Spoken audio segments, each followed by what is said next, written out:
Syedaralun, sejak 1 Maret 2023, peralihan nama aplikasi Peduli Lindungi berganti nama menjadi Satu Sehat mengalami banyak keluhan dari para penggunanya. Hal tersebut dapat dipantau dengan memasukkan kata kunci atau keyword Satu Sehat di kolom pencarian Twitter. Para pengguna melaporkan keluhan ini di media sosial Twitter. Banyak pengguna yang mengeluh bahwa mereka tidak bisa masuk atau login ke aplikasi Satu Sehat.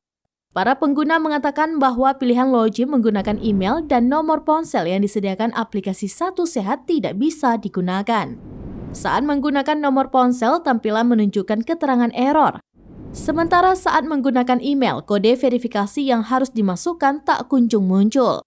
Berdasarkan keterangan yang diperoleh dari akun resmi pada laman Twitter Kementerian Kesehatan Republik Indonesia menyampaikan permohonan maaf atas ketidaknyamanan yang telah ditimbulkan.